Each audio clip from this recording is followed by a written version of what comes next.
Hello everyone, welcome to my YouTube channel राशिस रस। तो आज के इस ब्लॉग में मिलेंगे आपको 2 ब्लॉग, जिसमें मैंने अपनी कटिंग को भी ऐड किया है और मेरी सिस्टर की जो बेटी है उसका पहला बर्थडे था तो उसका भी ब्लॉग है। तो आइए स्टार्ट करते हैं।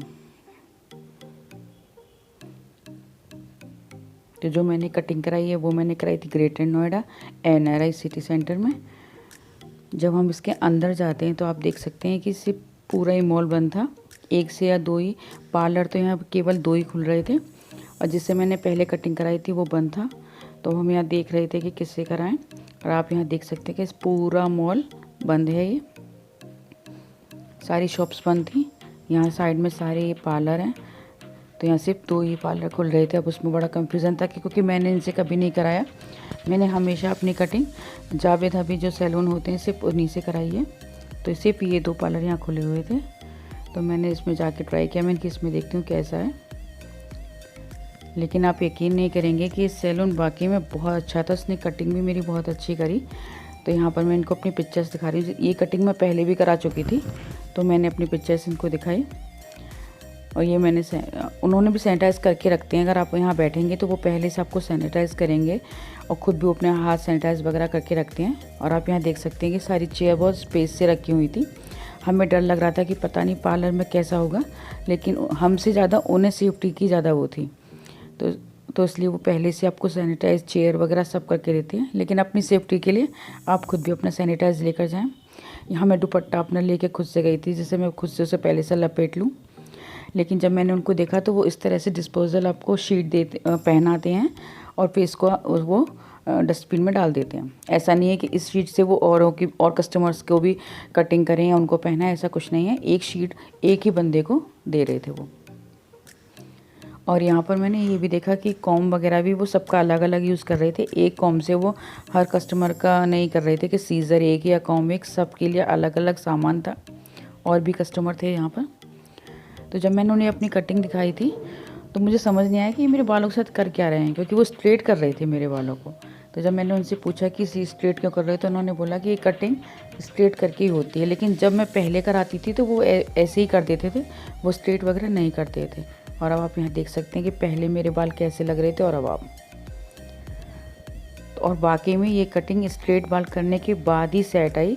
मैंने कराई तो ये 2 से 3 बार भी है पहले ये कटिंग, लेकिन उन्होंने मेरे बाल कभी स्ट्रेट नहीं किए और इन्होंने इस तरह से स्ट्रेट करके ये कटिंग करी। तो सच में और ज़्यादा बेटर कटिंग हुई मेरी और 2 जो मैंने पहले करा रखी थी।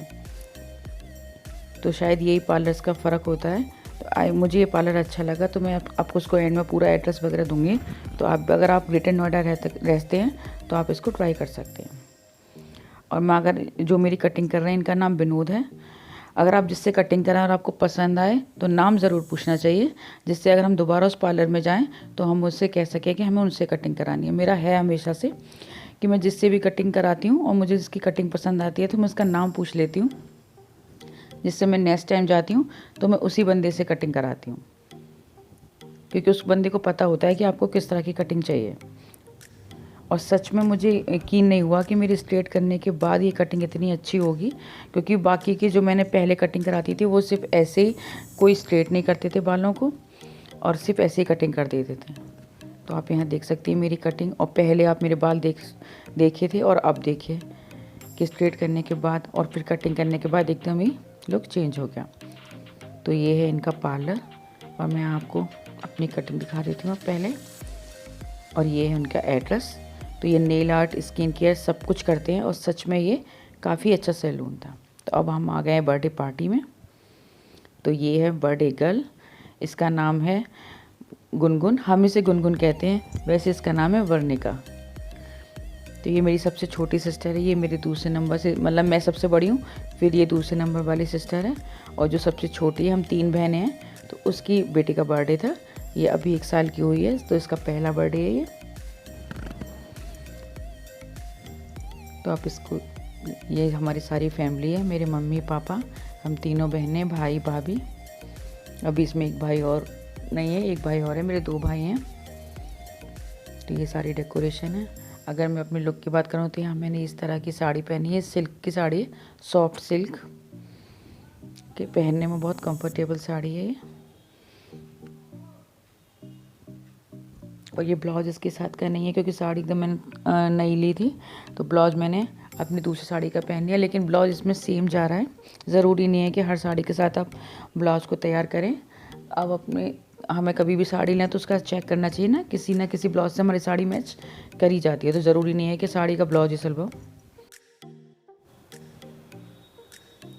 तो यहाँ सबसे जो मुझे यूनिक चीज़ लगी वो लगा केक, क्योंकि केक ना सिर्फ इस तरह से आया था। वैसे हम केक लेते हैं तो पूरा डेकोरेट आता है, हमें कुछ नहीं करना होता, केवल डिब्बा ओपन करा और कटिंग हो गई। लेकिन जो ये केक देखा तो ये इस तरह से आया था, और ये जो इसके सारे सामान थे इस पर लगाने के, वो अलग से उन्होंने उसमें दिए थे कार्टून में। ये हमें अरेंज करनी थी, एक पिक्चर्स होती है और उसको देख के आपको अरेंज करना होता है। बहुत सिंपल होता है, ऐसा नहीं कि टफ है। और इसने एक कप केक पे नाम लिखा हुआ था बर्ने का, हर एक कप केक पे एक वर्ड था, देखिए। और आप इस तरह से, ऐसा नहीं था कि केक पर ही हम नाम लिख देते हैं केवल। ये बहुत यूनिक केक लगा मुझे, बहुत अच्छा बहुत लगा। और ये जितनी भी सारी चीज़ें थी, जैसे कि ये है रेम्बो, ये सब चीज़ खाने की थी, ऐसा नहीं था कि सिर्फ लगाने की है कि केक काटो फिर इन्हें हटाओ। तो बच्चे इन्हें आराम से खा सकते थे। ये इसी केक के ही उससे आइसिंग चॉकलेट वगैरह से बने हुए थे। जितनी भी सारी चीज़ में डेकोरेट करने की थी, और वो पिक्चर्स देते हैं इसके केक के साथ, बस उसे देखते जाओ और लगाते जाओ। और बहुत इजी था लगाना, ऐसा नहीं कि बहुत टफ था। 5 से 6 मिनट में पूरा केक अरेंज कर लिया था हम लोगों ने। और सबसे बड़ी जो यूनिक चीज़ थी वो ये नाम था, वरना वैसे हम नाम केक पर ही लिखवाते हैं। और लेकिन ये जो कप केक का आइडिया था, ये मेरी सिस्टर का ही था, उसने ही इसको बताया था, तो ये आइडिया सबसे अच्छा लगा। और आप ये देख सकते हैं पूरा केक कितना सुंदर अरेंज हुआ है।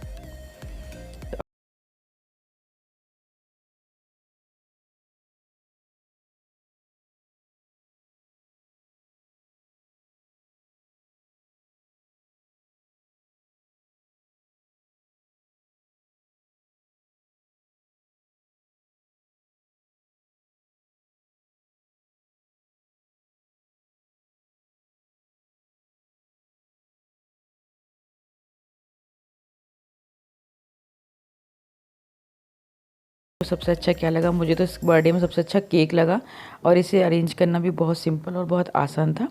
अगर आपको ये ब्लॉग अच्छा लगा हो, मेरी कटिंग अच्छी लगी हो, तो प्लीज़ गाइज मुझे बताना। और आपको मेरी वीडियो अच्छी लग रही हो तो मेरे चैनल को सब्सक्राइब करिए, लाइक करिए, शेयर करिए। Thank you.